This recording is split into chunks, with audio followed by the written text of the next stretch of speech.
नमस्ते। आज हम बात कर रहे हैं राजकुमार जी से। राजकल्पना ट्रैवल्स के ओनर। खेतों में बड़े हुए राजकुमार जी एक किसान फैमिली से हैं। तो क्या आप भी वही सोच रहे हैं जो मैं? तो कैसे राजकल्पना ट्रैवल्स स्टार्ट हुआ और एक सक्सेसफुल बिजनेस बना? तो आइए जानते हैं इसका जवाब और भी बहुत सारी बातें राजकुमार जी और राजकल्पना ट्रैवल्स के बारे में खुद राजकुमार जी से। आपका बहुत बहुत स्वागत है हमारे show the untold stories of bus operators पे। जी थैंक यू। कैसे हैं आप? बढ़िया। आप खेतों में बड़े हुए, आप किसान फैमिली से बिलोंग करते हो। वहाँ पे बड़े होने का मज़ा ही अलग है। वहाँ पे खेलना, टहलना, घूमना फिरना। कैसा था आपका बचपन? मैडम बचपन में गांव के जो पहले थे बेरोजगारी बहुत थी। पहले वहाँ खेतों में पानी नहीं था, हल और बैल चलते थे पहले। अब ट्रैक्टर चलने लगे, अब पानी की सुविधाएं होने लगी। पहले कुछ नहीं हुआ करता था। तो पहले मजदूरी करी है, मजदूरी के साथ साथ और कहीं और भी काम किए हैं। पंजाब किया, गुजरात किया, राजस्थान के 3-4 स्टेटों में काम किए। फिर जाके दिल्ली शिफ्ट हुए 96 में। अच्छा। दिल्ली आए, दिल्ली में काम किया है, छोटे स्तर से काम किया है। मतलब लेबरगिरी करी है और भी काम किए हैं। और बसबाजी में भी शुरुआत हुई है। फिर धीरे धीरे बसबाजी में भरवाना चालू करी है। बस कंडक्टरी करी, ड्राइवरी करी, हेल्परी भी करी है। आपने इनफैक्ट एजेंट के तौर पे चालू किया था बस इंडस्ट्री में काम करना? नहीं। और फिर राजकल्पना ट्रैवल्स एक सक्सेसफुल बिजनेस कैसा रहा वो सब? मैंने एजेंट की, जब गांव से आए तो मैं निजामुद्दीन रेलवे स्टेशन है, वहाँ से एक बस चलती थी दिल्ली में, मुद्रिका बस कहलाती थी। तो उसमें चढ़ा, उसमें अब कोई काम नहीं मिला तो एक जो ड्राइवर मिला, वो बोले मेरी गाड़ी में चलिए, आप उससे बातचीत करिए, कोई काम मिल जाएगा क्या? उसने कहा नहीं, काम मेरी गाड़ी में चलिए, मेरी गाड़ी में हेल्परी कंडक्टरी करिए, गाड़ी साफ करिए। अच्छा। जो भी गाड़ी का काम होते छोटे वो करिए, सबसे छोटे काम होते जो वो काम किया। फिर उसके बाद कंडक्टरी करने लगे, फिर ड्राइवरी भी करी है। इसके बाद ड्राइवरी के बाद फिर क्या है, गाड़ी को ऑफिस पर सवारी ले जाना, ले आना, ये सब चीज़ करना। एक मतलब एजेंटगिरी। एजेंट ऑफिस मेरा नहीं था, दूसरे के ऑफिस थे। अच्छा। कश्मीरी गेट पे। तो फिर काम किया। उसके बावजूद फिर 2-4 साल बाद रेड फोर्ट चले गए, टाउटिंग करी। फिर इसके बाद मतलब वो छोटी एजेंटगिरी करी। इसके बावजूद फिर मैंने अपना ऑफिस खोला सरायकाले का। फिर वहाँ से अपनी एमपी की गाड़ी निकालना चालू करी, उससे एजेंटगिरी। फिर ठेके पे बस ली, फिर बस ठेके के बावजूद फिर बस बनाई अपनी। 2016 में अपनी गाड़ियाँ बनाई थी। अच्छा। पहली गाड़ी 16। आपने शुरुआत से ही नाम राजकल्पना रखा था कि पहले आप ऐसे ही चालू की और फिर? पहले शुरू में मैं बजरंगबली को ज़्यादा मानता हूँ। वही गॉडफादर का, जो भी कहो सब कुछ वही है। बजरंगबली के नाम पर रखा था मैंने, श्री मारुति ट्रेवल्स। फिर हाँ, फिर मेरी सर्विस कानपुर चालू हुई, तो कानपुर वहाँ कल्पना वालों के पास चालू हुई, तो उनका कल्पना था। अब श्री मारुति और कल्पना दोनों तो गाड़ी पे अटैच में थोड़ी बेकार लग रहे थे। तो मैंने कहा श्री मारुति, बोले नहीं है, श्री मारुति तो भगवान का नाम है, उनकी हर कोई इज्जत करता है, वो भगवान है सबके। ऐसा करो, नहीं है तो आप आगे अपना राज लगा दो कल्पना के आगे। अच्छा।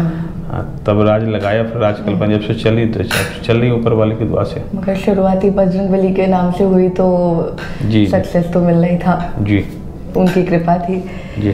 सर, आपने जो शुरुआत की एक बहुत छोटे लेवल से, ऐसे बोलते हैं कोई भी काम छोटा बड़ा नहीं होता, मगर आपने बहुत ग्राउंड लेवल पे काम करके आप इस मुकाम पे पहुंचे हो। ये जो मुश्किलों को आपने इतने करीब से देखा है, वो सब जो अनुभव आपको मिला है, वो आपके कैसे फैसलों को प्रभावित करता है? सबसे बड़ा अनुभव जो हुआ है, अपनी लगनशील मेहनत करिए आप, जिंदगी में अपने ऊपर विश्वास रखिए आप, और ईमानदारी से काम करिए। ईमानदारी, आप कोई भी काम करिए ईमानदारी से, उसमें आपको कामयाबी मिलेगी, मेरा मानना जहाँ पर है। और जिम्मेवारी अपनी लेके चलोगे तो कहीं पीछे नहीं देखोगे, आप आगे चलते रहोगे। आप चल रहे हैं, आगे और चलने की कोशिश कर रहे हैं, बाकी और चलने की कोशिश करते रहेंगे।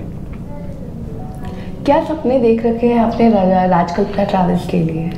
सपने मैडम, आप सपने क्या है, सपना देखना जरूरी है। बिल्कुल। सपना नहीं देख पाएंगे, आगे उमंग नहीं होगी तो उड़ना नहीं सीख पाएंगे। उड़ने की कोशिश करते रहेंगे तो धीरे धीरे उड़ते, गिरेंगे फिर उड़ेंगे, गिरेंगे फिर उड़ेंगे, एक ना एक दिन जरूर उड़ेंगे। और भगवान ने यहाँ तक पहुँचा दिया तो आगे भी पहुँचाएगा। जैसे अभी आपके पास 100 बसेस से ज़्यादा है, आप नॉर्थ में ऑपरेट कर रहे हैं, अभी आगे चल के क्या प्लान्स हैं आपके? मैडम आगे चल के प्लान क्या है, 3 चीज़ पर काम करना है, तरीके से करना है। नई साल में जो काम करने जा रहे हैं, पहले पैसेंजर को अपना बनाना है। स्टाफ का बिहेवियर सब बसबाजी में जो मैंने तजुर्बा लिया, अभी जो सीख ली है, पहला आपकी बस के अंदर सफाई, दूसरा स्टाफ का बिहेवियर, सबसे बड़ा बिहेवियर है। आपसे छोटी मोटी गलती होगी ना तो स्टाफ हर चीज़ बर्दाश्त कर लेगा, आपका बिहेवियर गलत हुआ ना तो वो कुछ बर्दाश्त नहीं करेगा। जी बिल्कुल, बिहेवियर छोड़ देगा। यार हेल्पर स्टार्ट का, चलो ड्राइवर का या हेल्पर का बिहेवियर अच्छा है तो कहेंगे 1-2 गलती छोड़ो यार, मगर स्टाफ बहुत अच्छा था, गाड़ी लेट भी होती तो भी मानेंगे। मगर टाइम बहुत ज़रूरी है, टाइम और टेबल पे बस को पहुंचाना। 3 चीज़, बस पुरानी भी होगी चल जाएगा, बस के अंदर साफ सफाई होनी चाहिए, स्टाफ का बिहेवियर अच्छा होना चाहिए, टाइम पे गाड़ी हो, आप कामयाब होकर ही फैल लियो। जी बिल्कुल। और कामयाबी का ये जितने भी ट्रेवल्स वाले हैं सबको यही लक्ष्य रखना चाहिए, वो सब कामयाब होंगे। पैसेंजर को अपना बनाओ, अपने रिलेशन में लाओ। पैसेंजर को ये लगे यार मैं किसी की अच्छी अपनी जानकार की बस में बैठा हूँ। सही बात है। इनकी गाड़ी में जाने से मेरे को कोई बुराई नहीं हो। ये जिस कंपनी में पैसेंजर जाए, हमारी कंपनी हो अदरवाइज किसी भी मोटर मालिक हो, उनको पैसेंजर से इतने अच्छे ताल्लुकात रखना चाहिए। ताल्लुकात रिश्तेदारी नहीं बनानी है, उनसे रिश्तेदारी के नाते वो ये समझे कि मेरे बस एक ऑनर के अंदर या एक बस जिसमें मैं जा रहा हूँ मेरी सुरक्षा है, मेरी बहन या बेटी जा रही है, मेरा जो स्टाफ जा रहा है वो सुरक्षित स्टाफ ले जाएगा, वहाँ छोड़ेगा। जी, इतना ज़रूरी है। जी वो तो बिल्कुल है। बोलते हैं ना कि एक कंपनी की सफलता के पीछे सिर्फ एक ओनर का हाथ नहीं, पूरे के पूरे जो भी काम कर रहे हैं कंपनी में उन सबका हाथ होता है। तो कैसे आप उनको मोटिवेटेड रखते हैं? जिंदगी में 2 चीज़ सीखी मैंने, सीखी, अनुभव लिया और आगे और लोगों को बताते भी हैं। ज़िंदगी में आपके साथ आपका स्टाफ अच्छा मिल गया तो उससे आपका धंधा बैक होने वाला नहीं, आगे चलेगा। और ज़िंदगी में आपकी जीवन साथी अच्छे मिल गए तो आपकी ज़िंदगी अच्छी चलेगी। जी, 2 चीज़ का तजुर्बा लिया है। लोग सीखते हैं, सीखने की आवश्यकता नहीं, मिल गया है ले लिया और ज़िंदगी अच्छी चली। स्टाफ अच्छा है, स्टाफ को आप अच्छा कहो, स्टाफ को समझाओ। अब स्टाफ जो आता है वो कहीं से गांव से आते हैं, कोई शहर से भी आते हैं, उनको बसबाजी के बारे में पता नहीं होता है। कोई ड्राइवर गांव से आया, उसने लाइसेंस बनवा लिया, कुछ दिन बस चलाई, दूसरी चलाई, मगर उसको नहीं है पता कि हमें पैसेंजर से बात कैसे करनी है, हमें पैसेंजर को समझाने का। वो तो स्टीयरिंग पे बैठा, उसने गाड़ी चलाई, किसी ने पूछा, 1 बार पूछा, 2 बार पूछा, मगर उसको आप अपनी भाषा में जवाब दो, नहीं ऐसा नहीं होना चाहिए। आप उसको जवाब भी इस तरीके से दो, गुस्सा भी इस तरीके को हो तो उसको लगे यार ये बहुत प्यार से गुस्सा हो रहा है मेरे को। सही बात है कि वो पैसेंजर आपको समझे कि नहीं यार ये गुस्सा भी होते तो बहुत प्यार से होते हैं, मगर वो ड्राइवर को ट्रेनिंग देना बहुत ज़रूरी है, स्टाफ को ट्रेनिंग देना बहुत ज़रूरी है। मेरे बचपन में मेरे पिताजी बोला करते थे, बच्चों को डांटने से नहीं प्यार से समझाने से ज़्यादा समझते हैं। आप बिल्कुल वो अपने टीम के साथ कर रहे हैं। मैडम धंधे को करना हर कोई धंधा करता है, सही। कोई भी बिजनेस हो, कोई भी ये नहीं सोचता कि मेरा बिजनेस पीछे हो, आगे होना चाहिए ऐसे। मगर बिजनेस को तरीके से और समय समय के अनुकूल नहीं बदलोगे, समय तो बदल रहा है, आप नहीं बदलोगे तो आप पीछे हो जाओगे, समय आगे चल देगा। भाई आज राजकल्पना का ऑनर मैं हूँ, कल कोई और होगा, परसों कोई और होगा। सिस्टम से राजकल्पना का जो ऑनर आएगा या कोई भी आएगा वो अच्छे से चलेगा, चलाएगा कंपनी को तो चलती रहेगी, नहीं चलेगी तो बैक दूसरी कंपनी आएगी, चली जाएगी। भाई रोड पे 30 गाड़ियां चलती हैं, किसी भी मान के चलो एक रूट पे 30 गाड़ियां चल रही, 30 गाड़ी में कौन सी फर्स्ट है कौन सी सेकंड है, सब एक सी बराबर तो होंगी नहीं, कुछ ना कुछ अंतर तो होगा ना। अब कुछ ना कुछ स्टाफ की कमी से या कुछ मालिक को वो दुखी हो रहे तो मालिक को हर रूट पे अपना एनालिसिस करना चाहिए। पहली बात, बस ओनर को ये एनालिसिस करने का मतलब ये है इस रूट पे मेरी गाड़ी पीछे हो रही, क्यों हो रही है, मेरी सर्विस अच्छी नहीं है, मेरा स्टाफ अच्छा नहीं है, मेरी गाड़ी अच्छी नहीं है, मेरे अंदर कमी क्या है। जिस दिन आप ये स्वीकार करने लगोगे तो आपकी सर्विस अच्छी होगी, आप अपनी गलतियाँ एहसास करोगे और काम बढ़ेगा ही बढ़ेगा। बिल्कुल, वो तो बात सही है। एक बस ऑपरेटर को एक सॉफ्टवेयर में क्या खूबियाँ देखनी चाहिए? मैडम बस ऑपरेटर को और सॉफ्टवेयर के अंदर 2 पहलू है। एक बस ऑपरेटर है, 3 पहलू है, मेरे मानने से 3 पहलू। बस सॉफ्टवेयर क्या है, पूरी बस की सवारियों का एक मैनेजमेंट करता है जी। बुकिंग नहीं करता सॉफ्टवेयर, बिल्कुल हाँ। वो मैनेजमेंट करता है। कोई भी सवारी लगी तो आपको दिखाना कि आपकी गाड़ी में ये पैसेंजर इस नाम के है, तो आपको एक आपकी सुविधा उसने बना दी है, ठीक है ना। एक परिवार, एक घर बना दिया उसने। अब उस घर में रहना किस तरीके से है वो आपको पर, एक घर बन के मिल गया ना सॉफ्टवेयर में, मानता हूँ ये घर है। अब इस घर को रंगाई पुताई करके सब कुछ साफ सुथरा अच्छा दे दिया।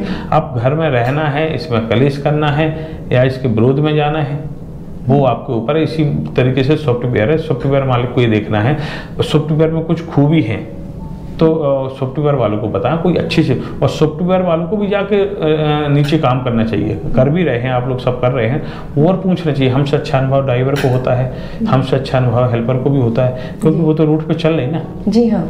उनसे अच्छी सीख तो तुम्हारे अंदर नहीं है। बिल्कुल। और ये बिजनेस ही है ग्राउंड पे एकदम, तो उस लेवल पे अगर जाकर नहीं पता करे तो ज्यादा कुछ समझ बिजनेस जाएगा, क्योंकि इस टाइम ऑफिस में बैठे बैठे ये बिजनेस नहीं चल सकता है। इस टाइम सरकार ने, भारत सरकार ने इतने अच्छे रोड बना दिए हैं, लोग ट्रेनों को भूल के बसों में सफर करना चाहते हैं, कर रहे हैं। बिल्कुल। फ्लाइटों को भूल के, या फ्लाइट में आप जाना चाहते हो, मान के चलो दिल्ली से जयपुर 3 घंटे 2.5-3 घंटे लगते हैं, फ्लाइट में जाओगे 4 घंटे लगेंगे आपके जी। आप घर से निकलोगे 2 घंटे पहले निकलोगे आप। मान के चलो मेरे को एयरपोर्ट जाना है तो मेरे को 2 घंटे पहले निकलना पड़ेगा, 2.5 घंटे वहाँ लगेंगे, 2.5 घंटे, फिर 1 घंटा तुम्हारा पहुँचने में, आधा घंटा तुम्हारा एयरपोर्ट में, 4-5 घंटे का। और बैंगलोर जैसे शहर में तो 2 घंटा एयरपोर्ट पहुँचने में लगता है, 2 घंटा एयरपोर्ट पहुँचने में लगता है। वहाँ भी दिल्ली में भी यही हाल है। तो इस प्रकार से हर कोई चाहता है कि मैं बस में बैठूँ, मैं जाऊँ। सही बात है। इतनी अच्छी सरकार ने हाईवे बना दी 2-2 घंटे में। अभी देहरादून एक्सप्रेस वे चालू होने वाला, 2.5 घंटे में देहरादून। फ्लाइट ले लेगी 4-5 घंटे, फ्लाइट में समय खा जाएगा, ट्रेन में तुम्हारा 4 घंटे लग जाएगा, 5 घंटे, तो बस में 2.5 घंटे में। सरकार बहुत अच्छा काम कर रही है, ऐसा नहीं कि नहीं कर रही। नहीं, अभी तो रोड्स की इंफ्रास्ट्रक्चर बहुत ही अच्छी हो गई है। बहुत अच्छा, बहुत अच्छा। आप नॉर्थ में देखिए, साउथ में देखिए, सब जगह। अब ये मान के चलिए जहाँ जाने में 14, 15, 16 घंटे लगते थे सर्विस को जाने में दिल्ली से छतरपुर, अब वहाँ 8-9 घंटे में गाड़ी पहुँच रही है।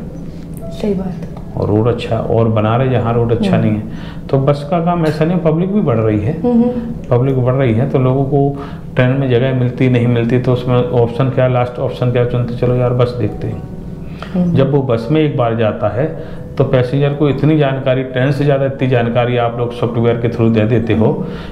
उसको बुकिंग करी तो उस पर लाइव ट्रैकिंग पहुंची, मैसेज पहुंचा, उस पर टिकट पहुंच गई है, बस कहाँ है कहाँ नहीं है, लाइव ट्रैकिंग आप पूरी दिखाते खबर हो, रहती है। हाँ। पूरी खबर आप बस के बारे में उसको देते हैं, बस के अंदर क्या क्या फैसिलिटी है, बस कैसी है, तो पैसेंजर को क्या हो, तो घर बैठे सब काम कर रहा है ना। सही बात।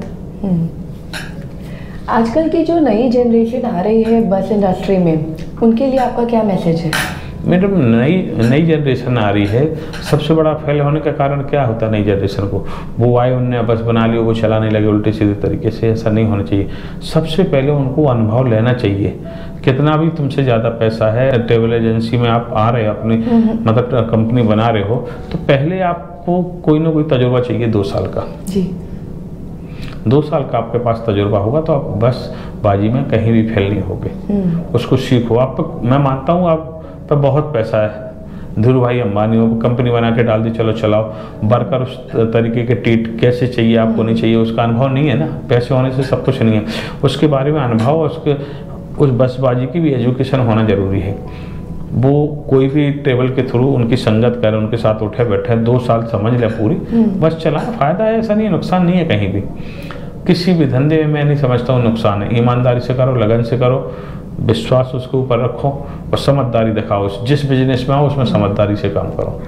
जी बिल्कुल। अपने बस ऑपरेटर दोस्तों के लिए क्या मैसेज देना चाहोगे? मैं बस ऑपरेटर अपने दोस्तों को ये कह रहा हूँ, आप जो बस चला रहे हो साफ़ सुथरी रखिए, अच्छी सर्विस दीजिए और अच्छे के साथ साथ स्टाफ का बिहेवियर, स्टाफ अच्छा रखिए। आपके पास स्टाफ अच्छा होगा तो जो पैसेंजर आपकी बस में जाएगा वो दोबारा आपकी बस में आएगा।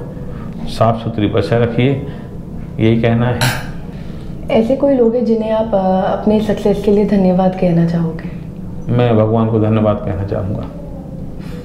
वो तो सबसे पहले है। सही बात। जिंदगी में उसके अलावा कोई नहीं, उसी ने यहाँ तक पहुँचाया, आगे वही ले जाएगा। अच्छा जब तक कर रहा हूँ, ऊपर वाले ने कहा है जब तक अच्छा करते रहोगे तो मैं चलाता रहूँगा। इधर उधर भटकोगे, थोड़ी बहुत भी निगाह भटकी से तुम्हें भटका देंगे। सही। राजकुमार जी बहुत बहुत धन्यवाद आपका कीमती समय हमें देने के लिए और हमारे साथ बातचीत करने के लिए। सबसे यही कहना चाहता हूँ, नई साल आ रही है, नई उमंग होना चाहिए, नए अच्छे सोच विचार रखिए और हैप्पी न्यू ईयर आपके स्टाफ को, बिटला के स्टाफ को, रेड बस के स्टाफ को, मेंटेज, पेटीएम, अदरवाइज जो हमारे साथ भी नहीं है उन सबको हैप्पी न्यू ईयर हमारी तरफ से हाथ जोड़ के सबको। नई साल है, अच्छे विचार रखिए। जी बिल्कुल, धन्यवाद। तो व्यूअर्स, अगर आपको भी राजकुमार जी की स्टोरी उतनी ही अच्छी लगी जितनी हमें, तो इस वीडियो को लाइक और शेयर जरूर करिएगा। धन्यवाद।